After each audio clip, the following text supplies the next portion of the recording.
మీరు ఏఐ మీద బాగా పడ్డారు సార్. ఏ దేశం పోయినా అక్కడ నేర్చుకోవాలి, రావాలి, మన పిల్లలకు చెప్పాలి, మన పిల్లల భవిష్యత్తును బంగారు భవిష్యత్తు చేయాలనుకుంటారు.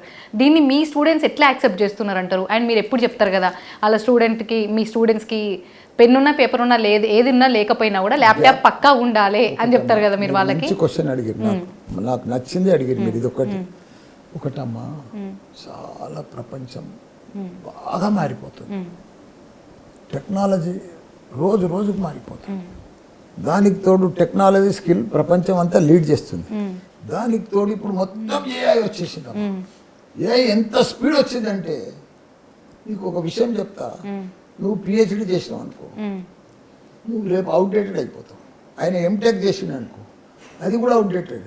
ఈ స్టూడెంట్ ఖాళీ ఏఐ హౌ టు యూజ్ నేర్చుకుంటే అనుకో చాలు, ఏఐని యూజ్ చేసేది వస్తే చాలు, ఇప్పుడు వాడు ప్రపంచాన్ని లీడ్ చేస్తాడు.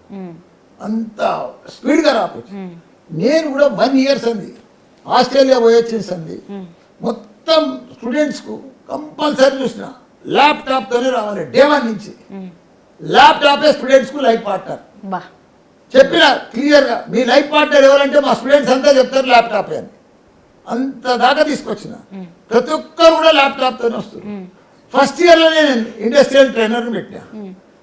ఫస్ట్ ఇయర్లో మనం పిల్లలకు ఫిజిక్స్, కెమిస్ట్రీ, ఇంగ్లీష్, మ్యాథ్స్ చెప్తాం, తప్పు లేదు.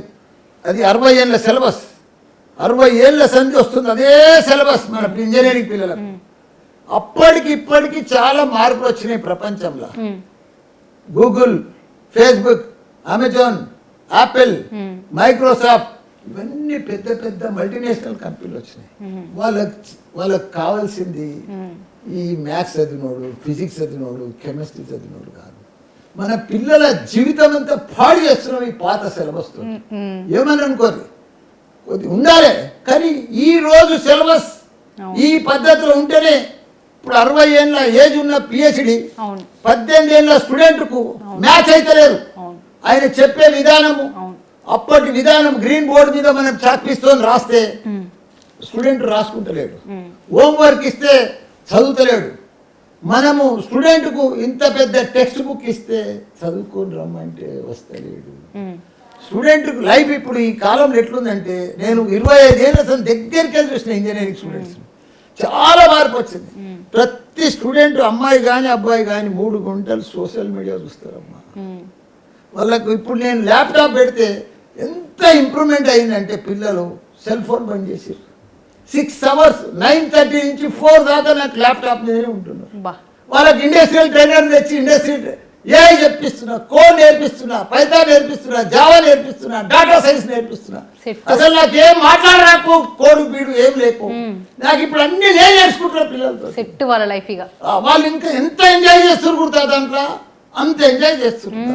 సబ్జెక్ట్ ఎంజాయ్ చేస్తున్నారు, టెక్నాలజీ నేర్చుకుంటున్నారు, స్కిల్ వస్తుంది వాళ్ళకి. మల్టీనేషనల్ కంపెనీకి ఏం కావాలో అది నేర్చుకుంటున్నారు. పోయేలోపే జాబ్ వస్తుంది, జాబ్ వచ్చేస్తుంది, 3 ఏళ్ళకి జాబ్ వస్తుంది. సూపర్. ఇదే ఇంజనీరింగ్ కాలేజ్. నువ్వు ఫస్ట్ ఇయర్ అంతా మ్యాథ్స్, ఫిజిక్స్, కెమిస్ట్రీ చెప్తావా, సెకండ్ ఇయర్ అంతా మళ్ళీ సిలబస్ అంటావా, బ్యాక్లాగ్స్ అంటావు, సప్లిమెంటరీ అంటావు, ఎగ్జామ్స్ అంటావు. 6 నెలల్లో 3 నెలలు బందిలో ఉంటాయి అమ్మా. సరే,